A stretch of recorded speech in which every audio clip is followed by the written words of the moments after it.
Right details చూద్దాం. Medigadda barrage వద్ద మళ్లీ భారీగా శబ్దాలు ప్రకంపనలు కలకలం సృష్టిస్తున్నాయి. 7వ బ్లాక్లోని 16వ గేటు ఎత్తుతూ ఉండగా ప్రకంపనలు వచ్చాయి. బ్యారేజీ కింద భారీగా గొయ్యి ఏర్పడినట్లు అనుమానాలున్నాయి. దీంతో గేట్లు ఎత్తే పనులు తాత్కాలికంగా నిలిపివేశారు. పనులు కొనసాగిస్తే బ్యారేజీ పెను ప్రమాదంలో పడే అవకాశం ఉన్నట్లుగా గుర్తించారు. జియో ఫిజికల్ టెక్నికల్ టెస్టుల తర్వాత మరమ్మతులు చేపట్టే అవకాశం కనిపిస్తోంది. ఇప్పటికే నీటిపారుదల అధికారులు నిర్మాణ సంస్థ ఎల్ఎన్టీ సిబ్బందితో కలిసి 7వ బ్లాక్లోని 15వ గేటు ఎత్తిన అధికారులు 16వ గేటు ఎత్తడానికి ప్రయత్నించారు. దీంతో భారీ శబ్దాలు ప్రకంపనలు రావడంతో అధికారులు టెన్షన్ పడ్డారు. జియో ఫిజికల్ టెక్నికల్ టెస్టుల తర్వాతే మరమ్మతులు చేపట్టే అవకాశం ఉంది.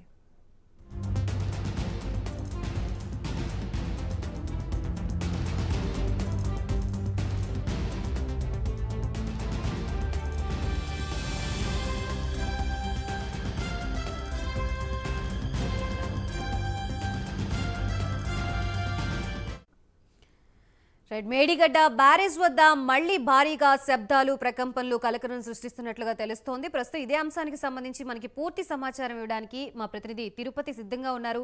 తిరుపతి.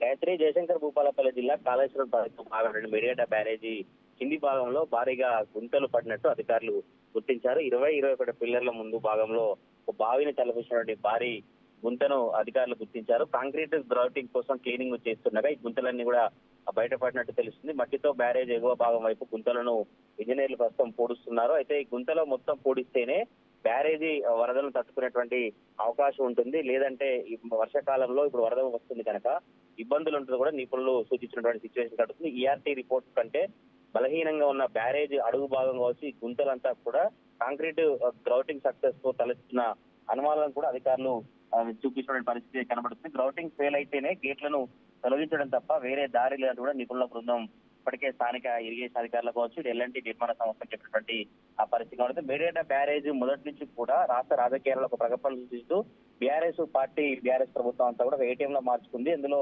కాళేశ్వరం ప్రాజెక్టు చాలా గొప్పలు చెప్పుకున్నారు. కానీ రైతాంగానికి కావచ్చు కాళేశ్వరం ప్రాజెక్టు ద్వారా ఎటువంటి ఉపయోగం లేదు. కాంగ్రెస్ ప్రభుత్వం ఏర్పడినప్పటి నుంచి కూడా ఈ కాళేశ్వరం ప్రాజెక్టు మేడిగడ్డ బ్యారేజ్ ని టార్గెట్ గా చేస్తూ బీఆర్ఎస్ ను విమర్శించిన పరిస్థితి అయితే కనబడుతుంది. అసలు మరమ్మతులు చేస్తారా? నేషనల్ డ్యామ్ సేఫ్టీ అథారిటీ ఏం చెప్పింది? మొన్న ముగ్గురు నిపుణుల కమిటీ ఏం చెప్పిందనే నివేదిక చర్చ కొనసాగుతున్నప్పటికీ ప్రభుత్వ అధికారులు కావచ్చు నీటిపారుదల శాఖకు సంబంధించిన మంత్రి ఉత్తమ్ కుమార్ రెడ్డి ఎప్పటికప్పుడు జలసౌదలో ఇంజనీర్లతో సమావేశం నిర్వహించి మేడిగడ్డ బ్యారేజ్ సంబంధించినటువంటి మరమ్మతులు కొనసాగించాలనే నేపథ్యంలో ఒక్కసారిగా ఈ 16వ గేట్ ఎత్తే క్రమంలో భారీ గుంతలు బయటపడడంతో మరోసారి మేడిగడ్డ బ్యారేజ్ అయితే చర్చాంశంగా మారింది. జియో ఫిజికల్ టెక్నికల్ టెస్టుల తర్వాతనే మరమ్మతులు చేపట్టే అవకాశం ఉన్నట్టు అధికారులు చెప్తున్నారు. ఇప్పటికే నీటిపారుదల శాఖ అధికారులు కావచ్చు నిర్మాణ సంస్థ కలిసి 7వ బ్లాక్ లోని 15వ గేట్ ఎత్తారు. 16వ గేట్ ఎత్తడానికి ప్రయత్నించినటువంటి నేపథ్యంలోనే మేడిగడ్డ బ్యారేజ్ కింది భాగం అంతా భారీ శబ్దాలు రావడం అయితే మరోసారి అధికారులను టెన్షన్ పడుతున్న పరిస్థితి కనబడతా ఉంది. Gayatri. Right, thank you Tirupati.